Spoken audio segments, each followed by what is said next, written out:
बिस्मिल्लाहिर्रहमानिर्रहीम। हम स्टार्ट कर रहे हैं क्लास 8 की मैथमेटिक्स एक्सरसाइज नंबर 10.10 में क्वेश्चन नंबर 3 जो कि बुक में पेज नंबर 269 पर मौजूद है। इसका क्वेश्चन नंबर 3 है, लुक एट द फिगर। ये फिगर दिया गया है R S and T P bisect each other के। इसमें जो आर एस लाइन है और टी पी लाइन है ये एक दूसरे को बाइसेक्ट करता है। बाइसेक्ट मीन्स ये एक दूसरे को टू इक्वल पार्ट में डिवाइड करता है। तो यहाँ पर आप देखें ये हमारे साथ जो है आर एस लाइन है और ये है टी पी लाइन। तो अगर आप देखें ये दोनों लाइन एक दूसरे को इस पॉइंट पर बाइसेक्ट करते हैं, मतलब ओ टी जो लाइन है ये बराबर है लेंथ में पी ओ के, और आर ओ जो लाइन है ये बराबर है ओ इसके, मतलब ये एक दूसरे को इक्वल पार्ट में बाइसेक्ट करते हैं। अच्छा, इसके बाद है पार्ट ए। इसका जो पार्ट ए है वो है, state the three pairs of the equal side of equal sides in the two triangles P O R and T O S. अच्छा देखिए, ये दो ट्राइंगल है, एक है पी ओ आर और दूसरा है टी ओ एस। ठीक है, ये दो ट्राइंगल है। ये कहते हैं कि इसकी जो थ्री पेयर है, आप ये देखें कि आया ये कंगोरेंट है कि कंगोरेंट नहीं है। ठीक है, या ये एक दूसरे के मतलब इक्वल है लेंथ में कि इक्वल नहीं है। तो चलते हैं क्वेश्चन की सॉल्यूशन की जानिब और इसका जो ए पार्ट है उसको सॉल्व करते हैं। अच्छा, तो यहाँ पर अगर आप देखें तो हम लिख सकते हैं इसमें कि टी ओ, ठीक है, और ओ पी। देखिए इस पर भी एक डैश है और इस पर भी एक डैश है। इसका मतलब है कि लेंथ में ये वाला लाइन और ये वाला लाइन दोनों आपस में बराबर है। ठीक है, तो हम यहाँ पर लिख सकते हैं कि T O line is equal to P O. ठीक है, ये गिवन है कि टी ओ और पी ओ दोनों लेंथ में बराबर है। इसी तरह से अगर आप देखें तो आर ओ लाइन जो है ये बराबर है एस ओ लाइन के। ठीक है, सो हम लिख सकते हैं कि R O is equal to S O, क्योंकि अगर आप देखिए इस पर भी टू डैश है और इस पर भी टू डैश है, तो ये दोनों लेंथ में बराबर है। इसी तरह से अगर आप देखें तो पी आर, ठीक है, और टी एस या एस टी ये भी लेंथ में बराबर है। ठीक है, क्योंकि इस पर थ्री डैश है और इस पर भी थ्री डैश है, तो हम लिख सकते हैं कि पी आर, ठीक है, is equal to T S. ये दोनों भी लेंथ में बराबर है।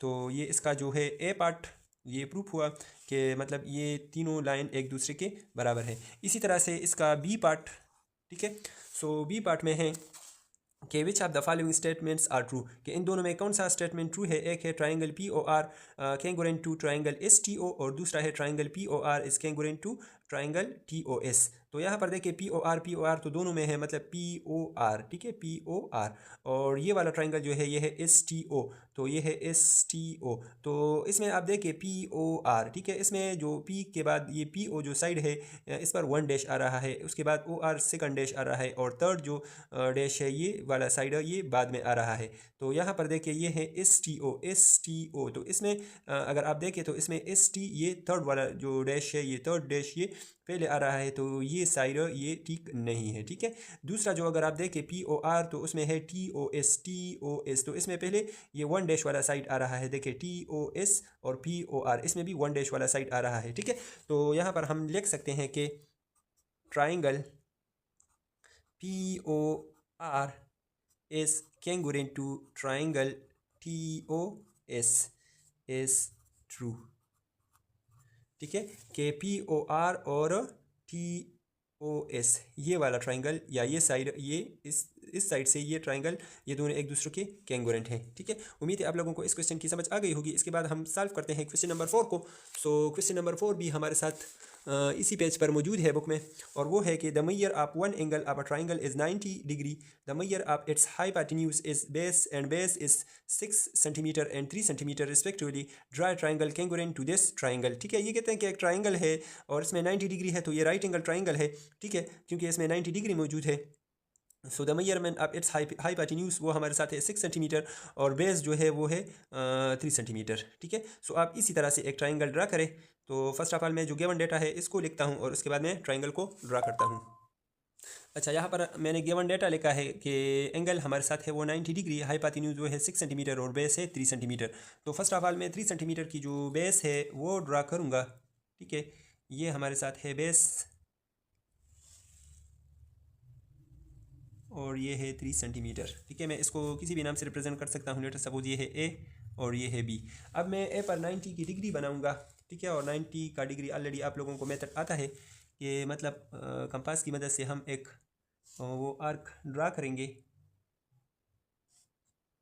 ठीक है, फिर विदाउट चेंजेस इसको यहाँ पर रखेंगे। सो ये 60 और इसको यहाँ पर रखेंगे ये 120, और इसको बाइसेक्ट करेंगे तो ये 30 बन जाएगा। तो 30 और 60 90। ठीक है, ये हमारे साथ हम एक आर्क इसी तरह से खींचेंगे और इन दोनों आर्क्स ने जिस पॉइंट पर एक दूसरे को कट किया तो ये पॉइंट हमारे साथ होगा 90 डिग्री। ठीक है, ये है 90 डिग्री। अच्छा, अब हम कंपास को ओपन करेंगे 6 सेंटीमीटर, क्योंकि हाइपोटेन्यूज ये कहते हैं कि ये है 6 सेंटीमीटर। तो कंपास को 6 सेंटीमीटर ओपन करें और ये है 6 सेंटीमीटर।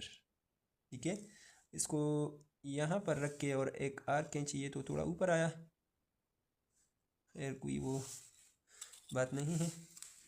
इसको हम थोड़ा सा आगे बढ़ाएंगे। ठीक है, और इन दोनों इस आर्क और लाइन ने जिस पॉइंट पर एक दूसरे को कट किया तो इसको आप बी के साथ ज्वाइन करें। ठीक है, सो ये हमारा है 3 सेंटीमीटर और ये है 6 सेंटीमीटर और इसको मैं नाम दे सकता हूँ सी का। सो मैं यहाँ पर लिख सकता हूँ कि so triangle A B C is the required congruent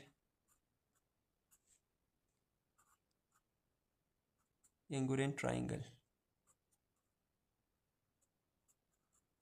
ठीक है, अच्छा इसके बाद नेक्स्ट जो क्वेश्चन नंबर 5 है तो उसको सॉल्व करते हैं। अच्छा, तो क्वेश्चन नंबर 5 है ट्राइंगल एल एम एन, ये ट्राइंगल एल एम एन है। ठीक है, एंड डी ई एफ और डी ई एफ ये दो ट्राइंगल दी गए हैं are congruent by angle side angle. मतलब इसमें जो है angle side angle property use हुई है, कैंगोरेंस प्रॉपर्टी। ठीक है, एंगल साइड एंगल मतलब दो एंगल और एक साइड। ठीक है, उसके थ्रू ये जो है दोनों ट्राइंगल एक दूसरे के कैंगोरेंट है। Find the value of x and y, तो आप क्या करें, यहाँ पर एक्स और वाई की वैल्यू आप मालूम करें। ठीक है, सो इजी क्वेश्चन है, चलते हैं क्वेश्चन के सोल्यूशन की जानिब। अच्छा, तो ये दोनों ट्राइंगल मैंने यहाँ पर बनाए हैं, ये है एल एम एन और ये है डी ई एफ। ये कहते हैं कि ये दोनों ट्राइंगल एक दूसरे के जो है कैंगोरेंस है और इसमें दो एंगल और एक साइड वो गिवन है। ठीक है, उस प्रॉपर्टी के थ्रू ये एक दूसरे के मतलब कैंगोरेंस है। तो मैं यहाँ पर सॉल्यूशन में लिख सकता हूँ कि S triangle L M N and triangle D E F are congruent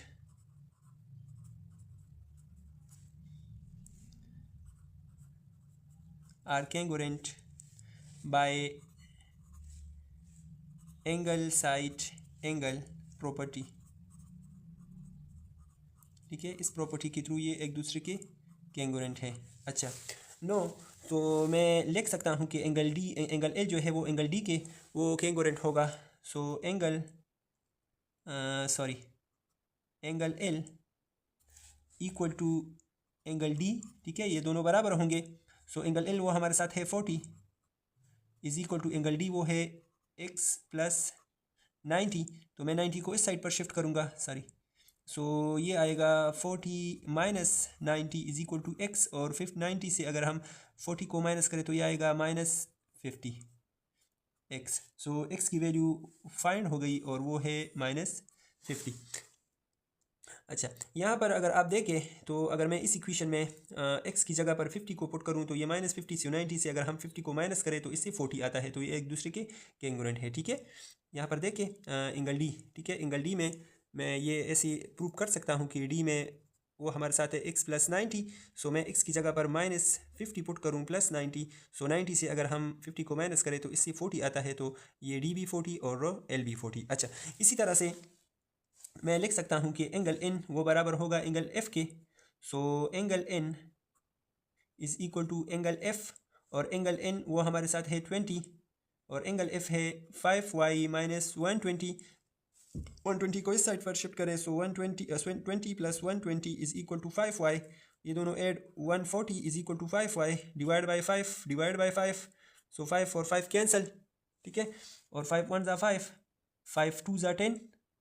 ठीक है, 4 40 और 48 5 ज़ा 40, सो 28। सो मैं लिख सकता हूँ y इज इक्वल टू 28। अब अगर आप क्या करें, y की जगह पर आप 28 पुट करें और इसको 5 के साथ मल्टीप्लाई करें और इससे 120 माइनस करें तो उससे 20 आएगा। तो ये हमने प्रूव किया कि मतलब x और y की वैल्यू हमने फाइंड किया। ये है x की वैल्यू और ये है y की वैल्यू। सो उम्मीद है आप लोगों को इस क्वेश्चन की भी समझ आ गई होगी। ठीक है, इसके बाद नेक्स्ट जो क्वेश्चन नंबर 6 है तो उसको सॉल्व करते हैं।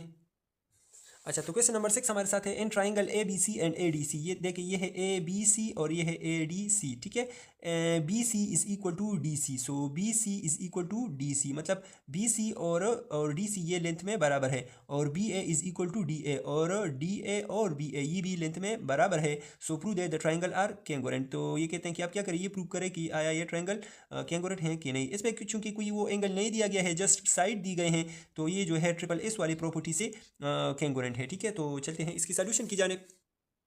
अच्छा, तो क्वेश्चन नंबर 6, ठीक है, इसमें हम लिख सकते हैं कि इन ट्राइंगल ए बी सी, ठीक है, ट्राइंगल ए बी सी में, ठीक है, एंड